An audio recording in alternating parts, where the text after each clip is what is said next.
एक ही में कर लेते हैं, एक ही वीडियो में। क्वेश्चन नंबर 1 देखना। क्वेश्चन नंबर 1 कहता है Which of the following would support continuous and comprehensive evaluation? सतत एवं व्यापक मूल्यांकन को सपोर्ट करेगा growth and learning progress portfolio. Simple वृद्धि और अधिगम पोर्टफोलियो, सिर्फ बेस्ट वर्क वाला नहीं। आगे बढ़ेंगे, क्वेश्चन नंबर 2 देखना यहाँ पे।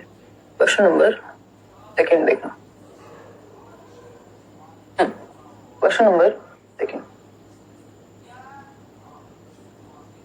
ये क्या कहता है भाई? Teachers should constantly examine their own attitude and biases while working with children. बिल्कुल सही बात है कि टीचर्स को अपना बायस तो किसी में भी हो सकता है ना। पता चले टीचर खुद जो है जेंडर स्टीरियोटाइपिकल बातें कर रहे हो, है ना, तो बात सही है। The process of problem solving hindered by functional fixedness, ये बात भी एकदम सही है। फंक्शनल फिक्सनेस प्रॉब्लम होती है प्रॉब्लम सॉल्विंग में, लेकिन ये बात एक को किसी भी तरफ से वो नहीं कर रही है जस्टिफाई। तो ये अभिकथन सही है, कारण सही है, लेकिन ये अभिकथन का कारण नहीं है। अपने आप में स्टेटमेंट सही है कि समस्या समाधान की प्रक्रिया कार्यात्मक स्थिरता से बाधित होती है, लेकिन यहाँ पे ऐसा नहीं है कि जो है ये इसका कारण डायरेक्टली कहीं नजर आ रहा हो। जबरदस्ती हम मिलाना चाहेंगे फंक्शनल फिक्सनेस भी तो एक रुकावट है, तो बायस हो गया, फलाना हो गया, कुछ नहीं। इसका जो है answer both A and R are true and R is the correct explanation. नहीं जी, आर करेक्ट एक्सप्लेनेशन नहीं है, दोनों सही तो हैं। ये हुई सिंपल बात। सेकंड ऑप्शन, सेकंड क्वेश्चन का सेकंड ऑप्शन कि पूर्व समस्या समाधान की प्रक्रिया, ये बात सही है, लेकिन ये इंडिपेंडेंटली सही है, साथ में कहीं से भी जा नहीं रहा। चलिएगा खैर क्वेश्चन नंबर 3 पे जाएंगे। क्या कहता है क्वेश्चन नंबर 3? देखिएगा एक बार। ये कहता है while talking about her poor marks in mathematics, अभी सेज, एक बच्चा है अभी जो कहता है मैथ्स में कम नंबर आने पे, I just don't have the sense for numbers. भाई मेरे अंदर जो है अंकों की समझ नहीं, मुझे नंबर समझ ही नहीं आते, ऐसे कहते हुए लोग आपको मिल जाएंगे कई बार। तो इसका मतलब ये किस चीज पे एट्रीब्यूशन जो इनकी परफॉर्मेंस का किस पे ध्यान दिया है कि टास्क डिफिकल्ट है। इन्होंने ये नहीं कहा कि मैथ्स मुझे डिफिकल्ट लगता है, उसने कहा मेरी समझ से ही बाहर है, मेरी समझ ही नहीं है मैथ्स को लेकर के, लैक ऑफ एबिलिटी की बात कर रहे हैं, योग्यता का अभाव। चलिए खैर आगे बढ़ रहे हैं। क्वेश्चन नंबर 4 देखिएगा। क्या कहता है क्वेश्चन नंबर 4?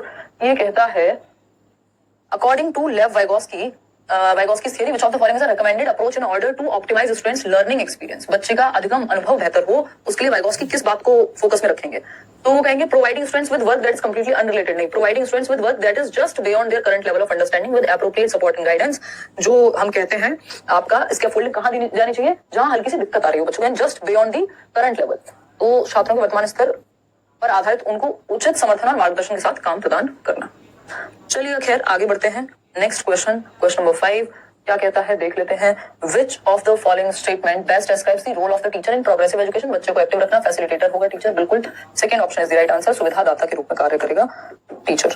आगे बढ़ेंगे। Howard Gardner's concept of intelligence implicates that, Howard Gardner का जो बुद्धि की अवधारणा का निहितार्थ है वो किस तरफ लेके जाता है? Everyone processes and understands the world in the same way, नहीं। Human beings differ in their abilities in different domains, लोग अलग अलग तरह से बुद्धिमान हो सकते हैं, यही कह रहे हैं गार्डनर, जो कि बात सही भी है। आगे बढ़ेंगे क्वेश्चन नंबर 17 पर। Which of the following sequence of representation of concept is in accordance with children's gradual development of cognitive abilities? तो ये ब्रूनर की थियरी है, ये मैं हर बार डिस्कस करती हूँ, है ना, शायद मैराथन में भी आपको मिल जाए, बट सीटेट पूछता नहीं है जनरली। इस बार वाले क्वेश्चंस में शायद डिस्कस नहीं किया होगा और इस बार इन्होंने पूछ लिया है, ठीक। तो क्योंकि डायरेक्टली सिलेबस में नहीं है, तो ये मैंने बट बहुत बार आपने कहते हुए सुना होगा, अगर प्रीवियस वीडियोस देखी होंगी, कि एक्शन बेस्ड जो आप कहते हैं हम, एक्शन बेस्ड होता है पहले, यानी बच्चा काइनेस्थेटिक एक्टिविटी करेगा, फिर आपका आता है इमेज बेस्ड आइकॉनिक लर्निंग कहते हैं जिसको हम, फिर आती है सिंबॉलिक लर्निंग। पहले जो है वो एक्टिविटी ही करके सीखता है। आगे बढ़ेंगे तो ये फर्स्ट ऑप्शन होगा, क्रिया आधारित। पहले बच्चा छोटी सी बुक भी मिल जाएगी तो उसके साथ खेलेगा, एक्टिविटी करेगा, फिर उसके बाद वो जो है इमेजेस को पहचानने लगता है, फिर वो सिंबल्स जैसे लैंग्वेज को सीखता है। First option is the right answer. चलिएगा आगे बढ़ेंगे। नेक्स्ट क्वेश्चन कहता है अजर शाह, teacher should provide emotional support to children to ensure effective learning. Emotional support भी होनी चाहिए ताकि बच्चा अच्छे से सीख पाए, क्योंकि इमोशंस इंपॉर्टेंट है। Emotions and cognition are related to each other in complex ways. ये लास्ट सेशन में भी मैंने डिस्कस किया था आपके साथ, जो मॉक टेस्ट में भी। Both A R true and R is the correct explanation, दोनों इंटर रिलेटेड है जब तक जिजोंग ना लिखा हो। आगे बढ़ेंगे नेक्स्ट क्वेश्चन पे। विच of the following statement about development is correct? यानी डेवलपमेंट के बारे में कौन सी बात जो है वो सही है, ये हमसे पूछ रहे हैं। कौन पूछ रहे हैं? एग्जामिनर जी, सीबीएसई ने पूछा है। 9th question, which of the following statement about development is correct? Development discontinuous है। जब प्याजे नहीं लिखा, एक पर्सपेक्टिव नहीं पूछा, तो बेवजह क्यों हम इसको डिसकंटिन्यूअस करें? डेवलपमेंट अकर से ना, या फिर ये नहीं पूछा कि कुछ परिप्रेक्ष्य या कुछ सिद्धांतवादी मानते हैं कि डिसकंटिन्यूअस है। इन जनरल हम कंटिन्यूअस मान के चलते हैं सिद्धांतों के अनुसार। स्पाइरल मैनर में होती है, लीनियर नहीं होता डेवलपमेंट, ठीक है। Development proceeds from specific to general, नहीं। Different aspects of development are independent, भाई इंटरडिपेंडेंट होते हैं, इंटर रिलेटेड होते हैं। तो ये सही है कि स्पाइरल होगा, डेवलपमेंट आगे पीछे, ना कि एक सीधी रेखा में जाएगा। तो second option is the right answer over here. आगे बढ़ेंगे क्वेश्चन नंबर 10 पर। According to Vygotsky, children regulate their own behaviour through the inner speech या silent inner speech. Private speech के द्वारा भी काम होता है, बट ऑप्शंस के अकॉर्डिंग हमें पता है कि यही बेस्ट है। Which pedagogical approach would be adopted by teachers who firmly believe in रचनावाद या कंस्ट्रक्टिविज्म? कौन सा मेथड अपनाएंगे वो? To teach concepts of floating and sinking to class 5th children. बच्चों को एक्टिव रखेंगे। गाइडेड डिस्कवरी यहाँ पे सही ऑप्शन होगा, है ना, कि उनको फ्लोटिंग एंड सिंकिंग सिखाना है तो कोई एक एक्टिविटी वो करा सकते हैं जिसमें वो साथ में गाइड कर रहे हो। निर्देशित खोज।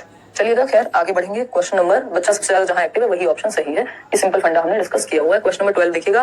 विच of the following is not an effective memory technique for meaningful learning? Meaningful learning के लिए कौन सा एक इफेक्टिव मीनिंगफुल लर्निंग का टेक्निक नहीं होगा? तो रोट रिहर्सल जो है, रट्टा लगा रहे हो बस आप, 2 एकम 2 2 दूनी 4, वो अच्छा तरीका नहीं है। कॉन्सेप्ट मैपिंग अच्छा तरीका है। आप प्रॉपर कॉन्सेप्ट का मैप बनाते हो। निमोनिक जो मैं आपके साथ डिस्कस करती हूँ, SPCF, दुनिया भर के निमोनिक मैंने इंट्रोड्यूस कराए हैं पीछे एग्जाम्स में, हमने जो है किए हैं साथ में। इस बात को बहुत ही गौरव से कहा जा सकता है।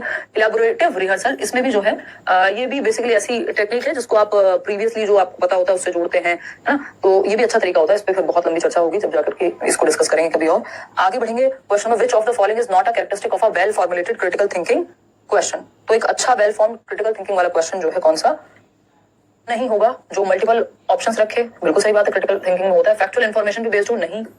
It requires analysis and evolution, ठीक है। हायर लेवल थिंकिंग, ठीक है, लेकिन सेकंड ही गलत है, और जो गलत है वही सही है क्योंकि पूछा ही गलत है। यह मुख्य रूप से सिर्फ तथ्यात्मक होगा, रट्टाफिकेशन या सिर्फ तथ्य ही तथ्य होंगे, नहीं भाई, सोचने पे मजबूर करे, वो होता है क्रिटिकल थिंकिंग वाला क्वेश्चन।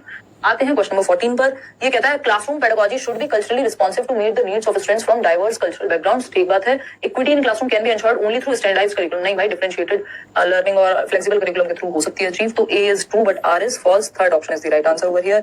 आगे बढ़ेंगे क्वेश्चन नंबर 15 पर। जागृति हैज लर्न, जागृति एक बच्ची है जिसने क्या सीखा है? Has learn that her dog rusty, जो जागृति के घर में कुत्ता है उसका नाम है रस्टी, और रस्टी जो है गोल्डन रिट्रीवर है, यानी एक ब्रीड है डॉग्स में से एक ब्रीड जिसको गोल्डन रिट्रीवर कहते हैं।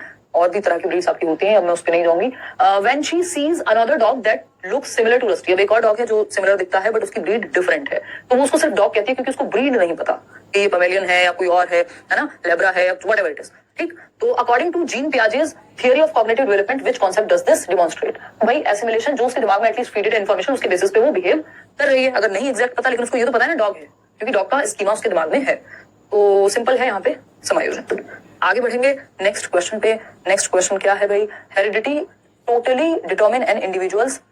हेरिडिटी क्या डिटरमिन करेगी, क्या सुनिश्चित करेगी? तो सेक्स तो सुनिश्चित कर देती है, यानी बच्चे का लिंग क्या होगा, जो बायोलॉजिकल कंस्ट्रक्ट वाला, वो तो ये कर देगी। Gender, academic success, learning style, ये सब नहीं करेगी। ये तो एनवायरमेंट पे बहुत हद तक प्रभावित होता है। चलिएगा, क्वेश्चन नंबर 17 देखिएगा। ये देखो कैसे उड़ के जो है 15-16 से कहां पहुंच गया। देखो क्वेश्चन नंबर 17 देखिए। क्वेश्चन नंबर 17 क्या कहता है? हल्का सा इसको, और एक तो पेपर जो है आजकल इस तरह से देने लगे हैं, इसको छोटा बड़े ही करते रहो यहाँ पे। कारण या कथन की अगर हम बात करें तो यह teacher should focus on asking questions in classroom and encouraging children also to ask questions rather than giving instruction. बच्चों को भी प्रश्न पूछने के लिए उनको प्रोत्साहित करना चाहिए। ट्रू है ये बात, ठीक है ना, करेक्ट है ये बात। Child centred pedagogy means giving opportunities to children's voices and ensuring participation, ये बात भी सही है कि बाल केंद्रित शिक्षा में हम बच्चों को मौके देते हैं। तो ए और आर दोनों ही सही है। ए आर की सही व्याख्या करता है, ये बात भी सही है। चलिएगा, खैर आगे बढ़ते हैं क्वेश्चन नंबर 18 पर। ये क्या कहता है देख लेते हैं एक बार। क्वेश्चन नंबर 18 क्या कहता है फटाफट से देखते हैं। Repetitive and ritualistic